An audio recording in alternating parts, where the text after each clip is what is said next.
So there are all types of comfort foods, but there's nothing quite like a hot bowl of soup to warm you up on a cold winter day. Greene is a lifestyle expert and the owner of Elizabeth Richard Gifts in Waterbury, and is here to share one of her favorite recipes. Lori, I'm excited to taste this. This is a Portuguese tradition, yes, would you say? This is a Portuguese kale soup, otherwise known as Caldo Verde. And my grandmother used to make this when I was a little girl, and it warmed your soul and your body, and it was just a great thing on a winter afternoon. So what I'm going to do is just run through the recipe with you, if that's okay, Fantastic. Teresa. I took a little bit of butter and oil, and I put it into the pan, heated it up, and I'm going to add some celery, some onions, and some carrots. Okay. And I'm just going to soften those up a little bit and stir it around while it's going, because I don't want it to burn. Okay. Do you like soup, Teresa? Oh, who doesn't like soup, Lori, right? Oh, I know. And it's been such a miserable cold season, so this is really the perfect remedy. And it seems fairly easy. It doesn't seem anything overwhelming with It is, no, and you know what? You can chop things up the night before, which is what I did to come here today, as well as a lot of times what I'll do at home. I'm also going to add a little bit of garlic to this. Okay. And while that softens up, I also have some stock here on the stove heating up. And what I do is I use a 2-to-1 ratio of chicken stock and beef stock. Okay. I make my own chicken stock, but beef stock, I just get it canned or boxed or whatever. There's so many great solutions out there now in the grocery store. Save some time, right? Absolutely. It's all about saving the time. So, Lori, while that sautés a little bit, tell us about the store. It's right on the Waterbury-Middlebury line on exit 17. We're right on the Waterbury-Middlebury line, so easy to get to. And we've got some great stuff. As a matter of fact, we've got a special running this month on Le Creuset pans, which I brought down here. And these last a lifetime, don't they? They do. I brought down a not only a cast iron pan, which is great for making soup and stews and all kinds of stuff, but I also brought down a stock pot. So if you come in, we'll tell you all about the specials going on, and we'll make sure that your kitchen looks great and your food tastes really good. There's a variety of these pots to be had? There are different colors, different sizes. Yep, We've got all kinds of stuff in the store. Very good, okay. So while that's cooking up, we're going to go ahead and add some of the other things to the stock pot. We're going to add some chickpeas. My grandmother used to add white beans, but I never cared too much for white beans, so I like to do chickpeas instead. Okay. We're also going to add some potatoes. These are regular russet potatoes that we just diced up. You can also add, talking about saving time, you can also add a can of ready diced potatoes as well. Just depends on how much time you've got to fiddle around in the kitchen. All right. And then I'm also going to add here a ring of linguiça. And for those of you who don't know what linguiça is, it is a Portuguese sausage. It's got a little bit of a smoky taste to it. Okay. And where can we find that? Is that readily available? Yeah, or? I find it just at my local Stop and Shop. Okay. And so I'm just going to stir that up. Oh, it's starting to smell really nice, Lori. Yeah, and then I'm going to add my vegetables to it. Okay.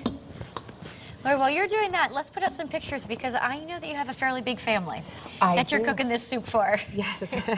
Now, who's this? Who are we looking at? That is my grandmother, and actually she was the inspiration for me learning how to cook, and that's my daughter back when my daughter was little. My grandmother Priscilla is 92 years old, Teresa, and she still is alive. She lives with me, and I can't wait to show her this segment when I get home. But she was the inspiration for me learning how to cook and enjoying cooking. That was one thing she always did was she taught us how to enjoy serving our families and spending time with our families. And because she's Portuguese and my grandfather was Italian, spending time with your family meant cooking and a lot of eating them. In that family, huh? There was a lot of eating going on.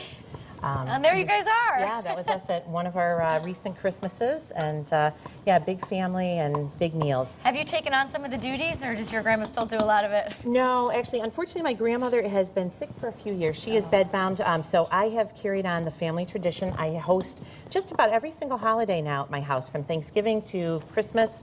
And to Easter, although this Easter I think I'm going to go out to dinner. I think that's fair. But and yeah, what's this? This was back in the olden days. Gosh, this was back in the 70s. I don't even know if you were born yet, but my grandmother used to host the most amazing picnics, and she would literally have like 100 people in her backyard, and she would cook for everybody. So she really, she was a cooking dynamo.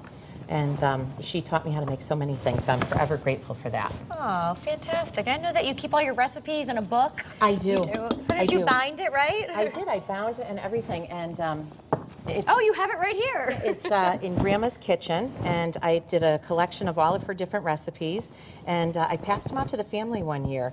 And someday I hope to actually pass it out to more than just the family. What a great thought. I love that. So let's talk a little bit about Elizabeth Richard Gifts. A little bit of everything in there. There is a little bit of everything from the cooking, and I'm gonna, while we're chatting, I'm gonna add the kale, which is the final step to our soup. Is that gonna shrink a little? It is. It's just like spinach. It's going to shrink down, and it's just going to be wonderful. The store, we have baby gifts, we have bridal gifts, as we discussed last week. We also have a great selection of ladies' accessories. We've got jewelry and pocketbooks. Really, there is something for everybody. Lots of china, whatever I need a gift, really. It's the first stop. Whatever you need, we've got you covered. It's true. All right. Now, how long typically does this cook for, Lori? This is only going to cook up for about 20 to 30 minutes. You just want to get that kale down in there just to get it soft. We're going to put the cover on, and then by the time we're ready, we're going to have a nice little bowl of soup. And it's almost, Teresa, like a stew. Yeah. It's a nice, thicker, heartier soup.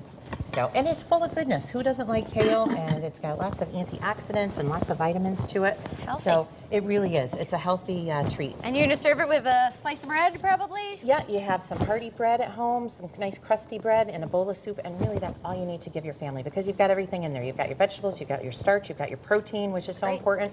So, you know, you really are all set. So within literally 45 minutes, you can put a nice healthy soup on the table for everybody. Sounds great, Lori. Let's put the information up on the screen here. Check out Elizabeth Richard Gifts. It's 951 Chase Parkway, right off exit 17 off 84 on the Middlebury-Waterbury line. You could easily call 203-754-4438 or visit ElizabethRichardGifts.com. And you're also on Facebook. We could find you there, right, Lori? Yeah, become a fan on Facebook. We love followers. All right, we're going to taste this at the end of the show. Smells great. Thank you, Teresa. All right, coming up next, growing roses and building futures. We'll tell you about roses for autism when Connecticut Style returns. Don't go anywhere.